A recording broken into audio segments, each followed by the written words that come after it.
May nagtanong na masakit nga daw ba, di ba daw masakit sa katawan itong Ninja 1000 SX, no? Actually, mabigat yung motor, oh. Pero big bike nga eh.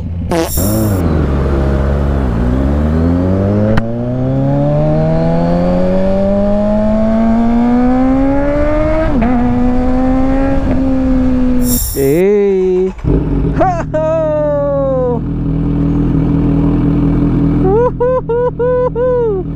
Ang sarap sa ears. Ang responsibilidad kasi ay hindi nagtatapos sa pagkuha ng bike, no? Ang responsibilidad mas malala after kunin ang big bike.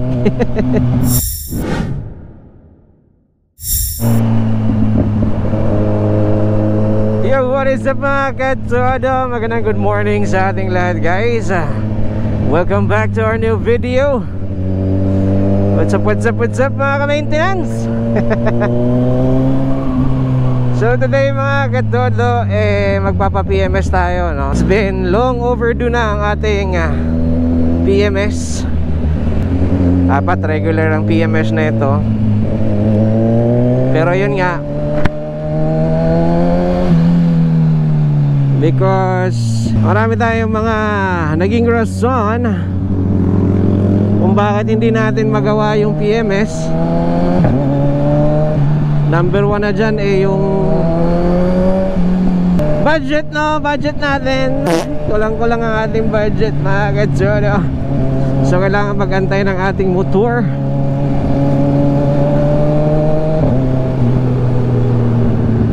It's been a long time coming, kumbaga. Pero ito na, magpapa-PMS na tayo. And this time dito tayo sa may Kawasaki Libis. Parang Kawasaki Crib ata ang tawag nila dyan.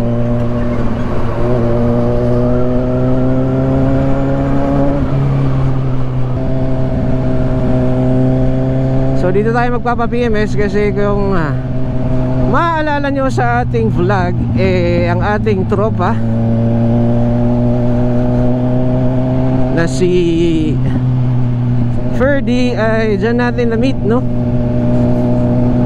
Or dyan natin minit.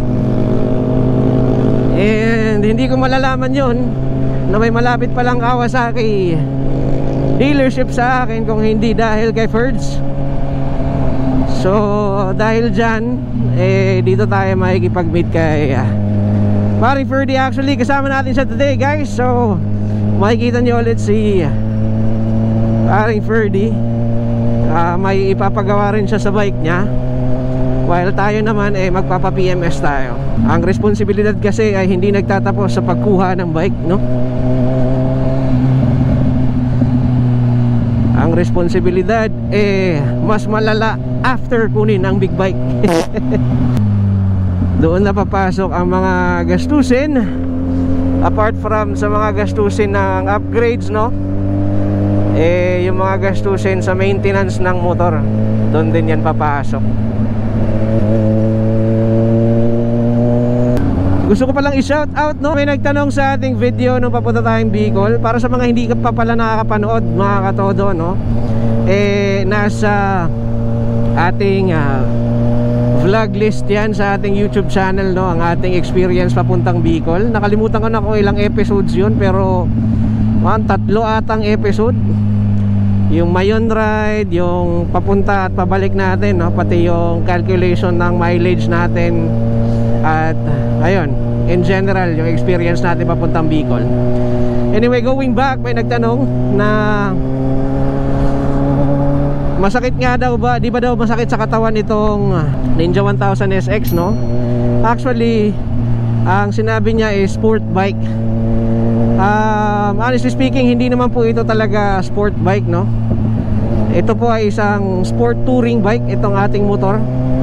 So kung inyong mapapansin, para sa bago sa ating channel, itong ating handlebar, yung clip-on natin, nakikita nyo, nakaangat siya, guys. So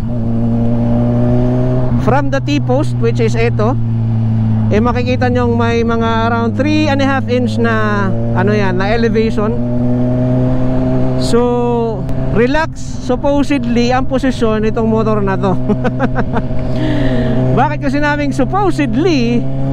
Kasi maliit nga tayong tao mga katodo, and dahil maliit ang ating mga bias, medyo nakasubsob tayo instead na relax ang posisyon, no? So hindi naman sobrang subsob kagaya talaga ng mga super sport. Medyo relax pa rin ito kasi design to for long drive talaga itong motor na to. Kumbaga guys, enjoying the comfort of a touring bike, no, na mayroong makina ng sport bike. Nahihiya akong magsalita habang nagbablog.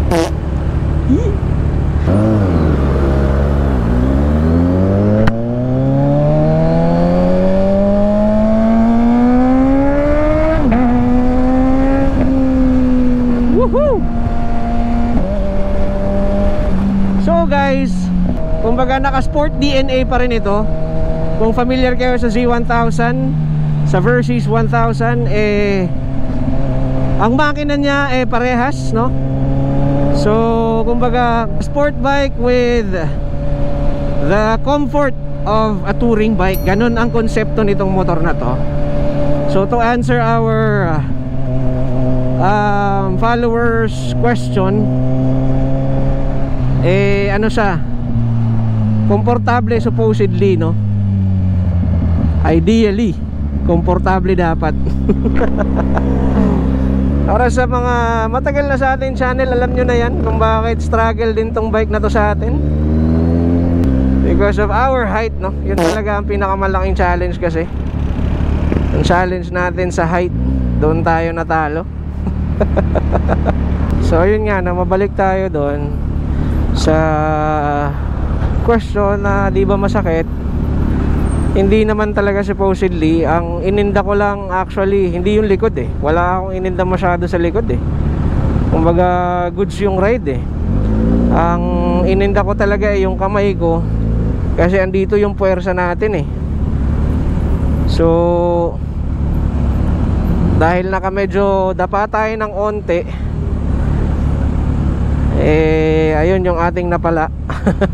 Sakit sa kamay. Ang alam ko sa pagkakaalala ko noon, niyelo ko pa nga niyelo ko yung kamay ko noon pag uwi ko sa bahay kasi namamaga.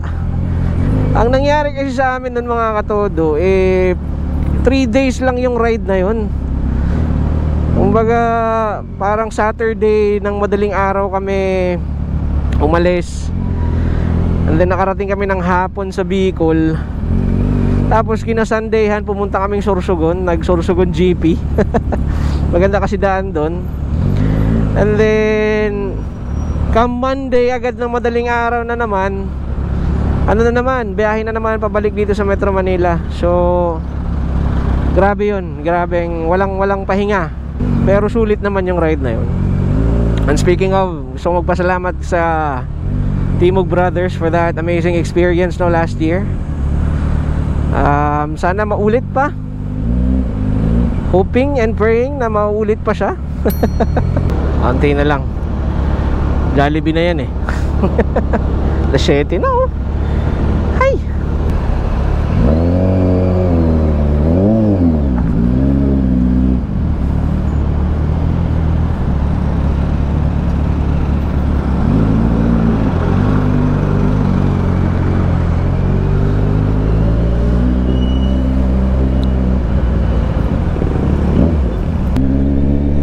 So para sa mga nagbabalak na bumili nito guys, huwag kayong matakot mga katodo. Kasi kung matangkad ka naman, less worries yan sa'yo. Mabigat yung motor, pero big bike nga alam ka naman may big bike na super gaan. Kung baga ito, hindi ganoon ka-reasonable yung bigat niya, kasi mabigat talaga siya. Pero kagaya nga ng mga sinasabi ko sa mga videos ko, sanayan lang naman yan guys. Pag nasanay ka, all good na. Hindi mo na kailangan pang mag-worry, no? And kung matangkad ka, hindi ka nakayuko sa ano na to, hindi ka nakayuko sa bike na to. So imagine mo kung mahaba yung onte yung bias ko, no? Ganun yan, di ba? Dahil maliit tayo, di ba? May onting lean forward. Yan, kung titignan mo, hindi ko nga abot halos yung mirror kahit dito sa kabila. Sanayan lang. Siyempre, ano din yan siguro dahil sa tiyan natin na malaki. Hindi rin natin abot. But anyway, kung matangkad ka naman, you don't have to worry. Kasi this bike is built, or ginawa yung bike na to supposedly for touring, no? Kumbaga, the speed and power of sport bike na nilagyan ng comfortability ng touring comfort, no? So ganun yung konsepto nito. So tara, puntahan na natin ang crib and ating alamin, no? Or ating silipin ang kanilang lineup. Marinig to pag binuksan mo. Hey! Ho-ho!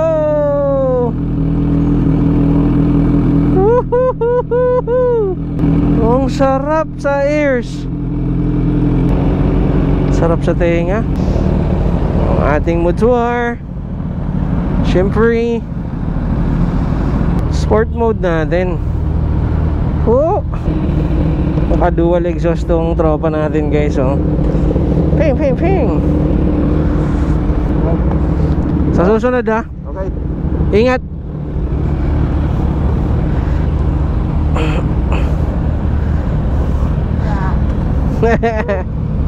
Init.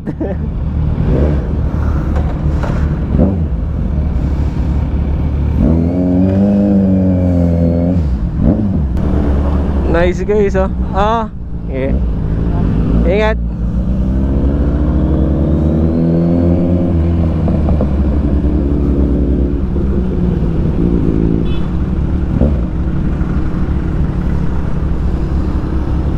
Ang ganda rin talaga ng dual exhaust.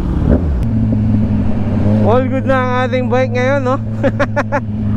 Sa wakas, na PMS siya. Tuwan-tuwa siguro to. Siguro iniisip na ito, grabe ka, gamit ka lang ng gamit. Okay, guys, may doggy. Hello. He's big. Anyway, guys, susungin na natin ang matinding traffic ng C5. Maraming salamat sa pagsama ninyo today. Naway nagustuhan ninyo ang ating pumunting pasyal, no? And of course, guys, wag niyong kakalimutang mag-like, share, comment, and subscribe. And of course, ring nyo na rin yung notification bell para updated kayo sa lahat ng ating mga uploads. Woohoo! Bumomba pa nga. Even when you feel low, you can still go. Even when you feel slow, you can still go. Even when there's no hope, you can still go. I never answer to no, man, I still go. Go, go, go, go, go, go, go, go. And magkita kayo sa susunod na video. Lagi nating tatandaan na sa lahat ng mga pangarap natin, maliit man yan o malaki, of course, sipagan natin, guys. Kilusan natin at itodo pa natin. Peace out, mga katodo.